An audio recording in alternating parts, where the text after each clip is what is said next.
When Sondra Locke died on November 3rd, 2018, it took more than a month for the news to reach the public. An Academy Award-nominated actress, a director, a woman who had spent 14 years as the partner of one of the most powerful men in Hollywood, and the world didn't know she was gone for 37 days. When the obituaries finally appeared, most of them led with his name rather than hers. That detail, the way she disappeared twice, once from Hollywood and once from life itself, is the key to understanding everything that happened to her. This is the story of how Sondra Locke went from an Oscar nomination to a courtroom to a mansion in the Hollywood Hills where she lived quietly and largely alone, and why the man most responsible for that trajectory spent the rest of his career calling her his occasional roommate. Sandra Louise Smith was born on May 28, 1944, in Shelbyville, Tennessee, and grew up in circumstances she spent most of her adult life trying to put behind her. Her father left before she was born. Her mother later married, and the children took their stepfather's surname, which is how Sandra Smith became Sondra Locke, the name she carried into Hollywood and kept for the rest of her life. She studied theater on a full scholarship at Middle Tennessee State University, appeared in 2 productions, and then dropped out, cutting ties with the program and simultaneously with her entire family. Her brother Donald attributed the estrangement to the influence of a high school friend named Gordon Anderson, a man he described as having an almost hypnotic hold over her.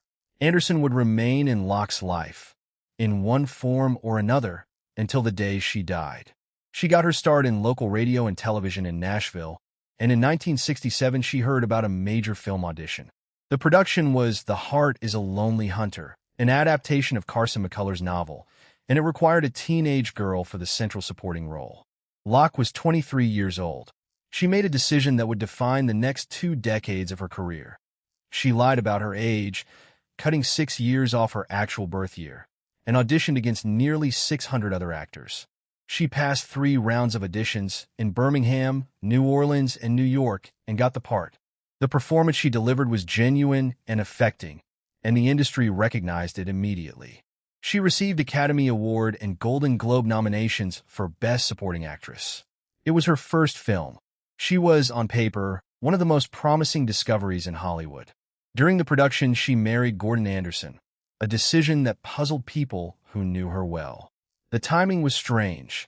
A first film, a major role, an awards campaign underway, and she chose that moment to marry a man she had known since high school. Those who knew her situation privately understood the arrangement better than the public did. Anderson was gay. The marriage was never consummated. It was, by every practical measure, a legal arrangement that suited them both, giving Locke a conventional respectability that the Nashville television world had apparently questioned, and giving Anderson a level of social cover that the era required. They would remain legally married for the rest of her life, a fact that would become legally significant in ways neither of them anticipated.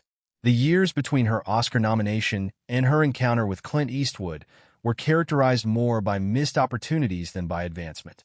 She passed on True Grit, which was a significant commercial success. She declined the lead in My Sweet Charlie, a role that went to Patty Duke and earned Patty Duke an Emmy nomination. She was passed over for roles that went to Liza Minnelli. She took parts in a horror film and an art house project that went nowhere. She was, by the mid-1970s, an actress with a prestigious debut and a subsequent career that had failed to build on it in any meaningful way. Then came The Outlaw Josie Wales in 1976 and Clint Eastwood. Locke had accepted a significant pay cut to appear in the film.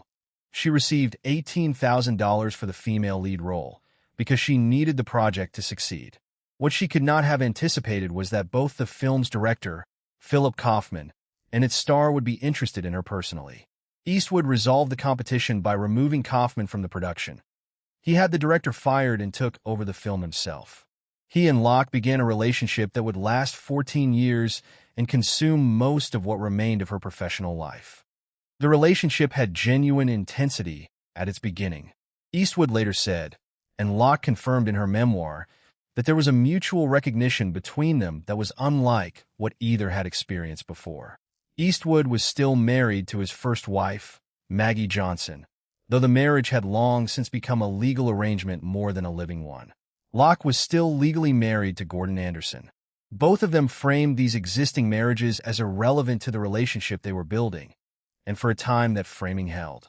Eastwood made Locke his leading lady in a series of films throughout the late 1970s and early 1980s. The Gauntlet, Every Which Way But Loose, Bronco Billy, Any Which Way You Can, and Sudden Impact. He insisted on keeping her close, discouraging her from working on projects that would require her to be away from him. Whether this was possessiveness or genuine devotion depended entirely on who was telling the story and when. Locke became pregnant twice during the relationship. Both pregnancies were terminated. She wrote in her memoir that she felt pressured in both instances, that Eastwood was clear about not wanting children with her, and that the decisions were made in an atmosphere in which his preferences carried the weight of expectation rather than suggestion. More significantly, Eastwood raised concerns about the possibility of future pregnancies and proposed that Locke undergo a sterilization procedure. She agreed, and she later wrote that she spent considerable time afterward wondering why the possibility of a procedure for him had never been discussed as an alternative. Eastwood responded to the agreement by selling his home in Sherman Oaks and purchasing a house in Bel Air in Locke's name, a gesture she later described as generous at the time and revealing in retrospect. The relationship deteriorated through the late 1980s. Eastwood had fathered children with at least 2 other women during the period he and Locke were together, children whose existence she did not know about while they were happening. She grew increasingly aware that the version of their relationship she had been living in was not identical to the version he had been living in. The final public appearance they made together was at the American Cinema Awards on January 6, 1989. The following weeks were tense. When Locke returned home to the Bel Air house in April 1989, she found security guards blocking the entrance. Eastwood had changed the locks and moved her possessions into a storage facility. She was 44 years old, had no home, and had spent 14 years making films almost exclusively with a man who had just locked her out of the house he had put in her name. She filed a lawsuit seeking $70 million, listing charges that included emotional distress, breach of contract, and what she characterized as coercion in the decisions surrounding her pregnancies and sterilization. The case ran for 19 months. Partway through the proceedings, she was diagnosed with breast cancer, underwent a double mastectomy, and continued fighting. She settled, for amounts considerably below what she had sought, including the West Hollywood house where Anderson lived, for $150,000 in cash, and a film development deal with Warner Brothers valued at $1.5 million. The Warner Brothers deal proved to be its own form of humiliation. She brought more than 30 scripts to the studio and watched every one of them rejected. 2 of the scripts she submitted were later produced by other directors, Addicted to Love and Junior. She investigated, and what she found was what she had suspected. The development deal was not a genuine Warner Brothers commitment, but a financial arrangement funded through Eastwood's own assets, designed to induce her to settle and then ensure she could not work. She sued again, this time naming both Eastwood and Warner Brothers. She settled again, out of court, under confidential terms. On the courthouse steps afterward, she said it had been the best day in a long time. Eastwood's public comments about her in the years that followed were not generous. He described her as his occasional roommate. He accused her of having engineered her cancer diagnosis for courtroom sympathy. She, for her part, believed he had blacklisted her in Hollywood, and the evidence was circumstantial but suggestive.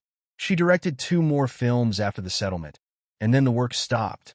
She spent her final years in a mansion in the Hollywood Hills, living quietly with a companion who was 17 years younger than her, a relationship that lasted 11 years before ending. Her cancer returned in 2015 after 25 years of remission. She died at home on November 3, 2018. Gordon Anderson, still her legal husband, accepted her ashes and an inheritance of $20 million. Eastwood said nothing publicly. The Academy Awards that year did not include her in the memorial segment. More than a month passed before the news reached the public. She had been nominated for an Academy Award on the strength of her first film. She had fought the most powerful man in Hollywood in open court and won. She had survived cancer, a blacklist, and a career dismantled by someone who called her his occasional roommate. And the world didn't notice she was gone for 37 days. That is the truth about Sondra Locke. Not the version that led with his name, but the version that was always hers.